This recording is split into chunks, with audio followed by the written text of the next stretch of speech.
Imagine your city suddenly goes into lockdown. Chains hang from the gates. Barrels of vinegar stand at crossroads, and ships are kept at anchor for 40 days, forbidden to let a single soul step ashore.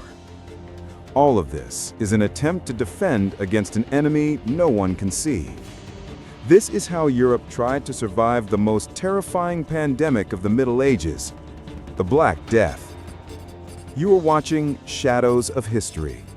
Here, we don't just tell you what happened, we take you there, into the shadows of events, where you can hear the cries of the streets, the toll of funeral bells, and the silence of abandoned cities. Today, we will uncover how people in the 14th century struggled to survive, what measures they believed in, and how those desperate choices shaped the future of Europe. The arrival of death.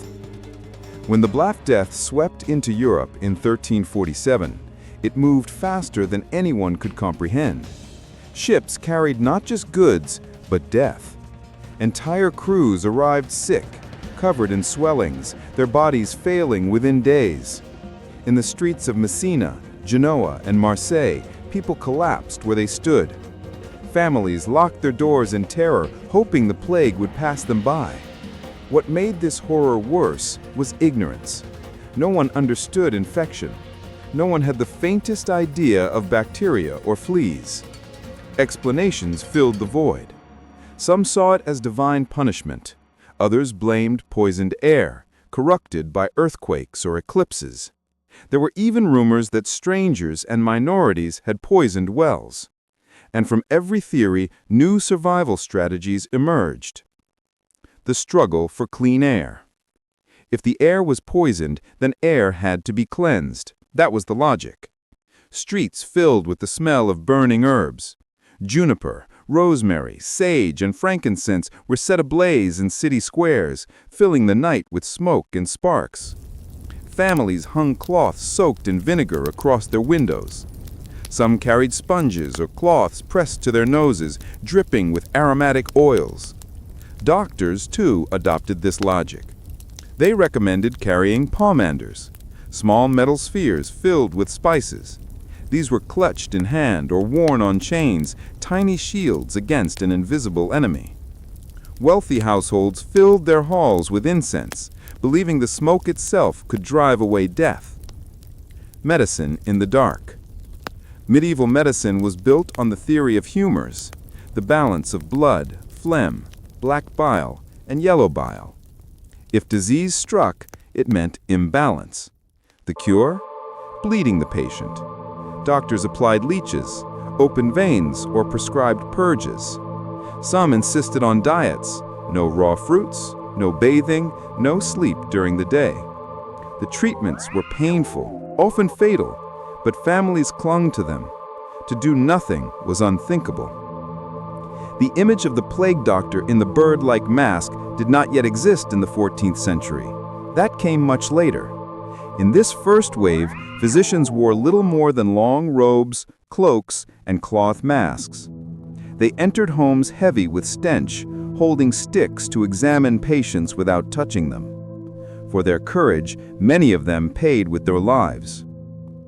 Quarantine, a harsh invention.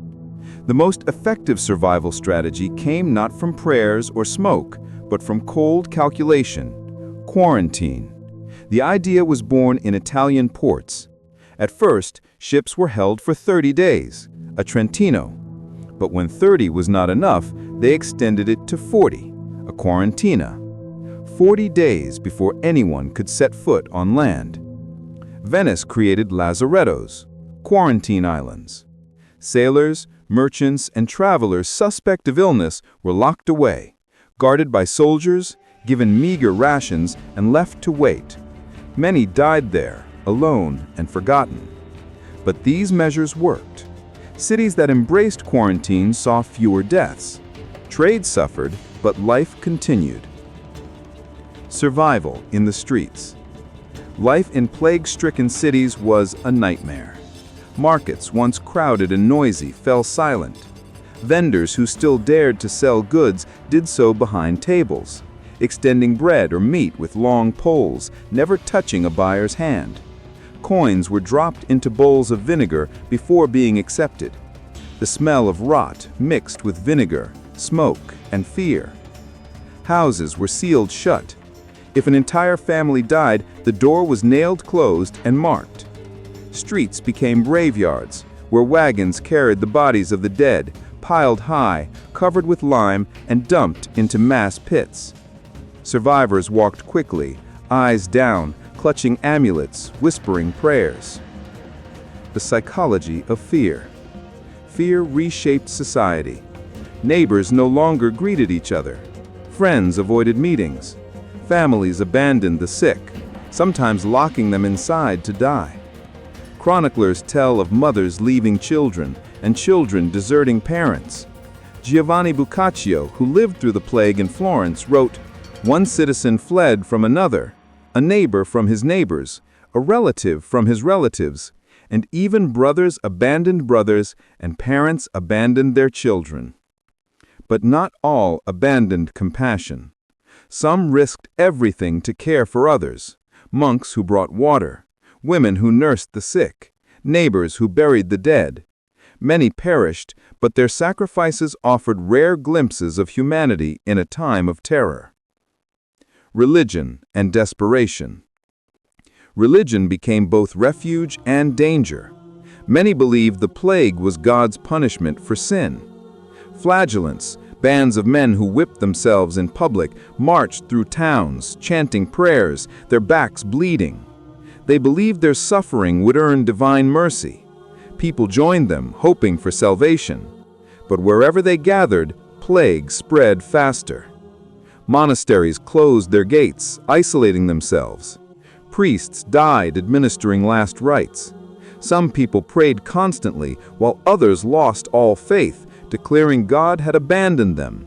A few even surrendered to vice, drunken feasts, debauchery, crime, believing that if death was certain, they might as well enjoy their final days. Across the regions, responses varied across Europe. In Italy, strict quarantine and lazarettos became the main defense. In France and Germany, religious processions and pogroms erupted. Minority groups, especially Jews, were accused of poisoning wells. Entire communities were massacred, but the plague did not stop. In England, the wealthy fled cities, retreating to country estates. Peasants trapped in villages suffered both disease and famine. In Scandinavia, villages blocked roads, posting guards to prevent strangers from entering. Isolation became their shield. Each region, each city developed its own strategies. Some worked, many did not. But everywhere, the struggle for survival reshaped daily life. Inside the home, survival was about small details. Families created clean rooms, separating food and water from the sick. They hung curtains around beds, turning them into small tents to trap warmth and, they hoped, safety. At night, families huddled together under heavy wool blankets and furs, often sleeping in the same bed. Food became both nourishment and medicine. Hot soups, garlic, spiced wine, and boiled water were consumed endlessly. Some believed garlic could ward off death. Others trusted in onions, vinegar, or crushed emeralds. Every remedy, no matter how strange, offered a fragile hope. Violence and scapegoats. As fear deepened, so did cruelty. When cures failed, people looked for someone to blame. In many cities, Jews were accused of spreading plague. Rumors spread of poisoned wells. Entire communities were burned alive or driven out. Healers, beggars, and foreigners were attacked. The violence solved nothing. It only added human blood to the toll of disease. Lessons in survival. And yet, in the chaos, lessons emerged. Cities that enforced strict quarantines lost fewer people. Villages that isolated themselves often survived while their neighbors perished. Families that burned the belongings of the dead reduced their risk. It was not medicine or prayer, but isolation, discipline, and adaptation that offered the best chance. People learned, slowly, painfully, that survival was not about strength or wealth, but about caution, order, and adaptation. And yet, in the chaos, lessons emerged. Cities that enforced strict quarantines lost fewer people. Villages that isolated themselves often survived while their neighbors perished. Families that burned the belongings of the dead reduced their risk.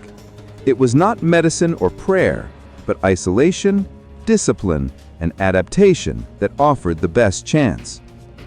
People learned slowly, painfully, that survival was not about strength or wealth, but about caution, order, and adaptation. And yet, in the chaos, lessons emerged. Cities that enforced strict quarantines lost fewer people. Villages that isolated themselves often survived while their neighbors perished. Families that burned the belongings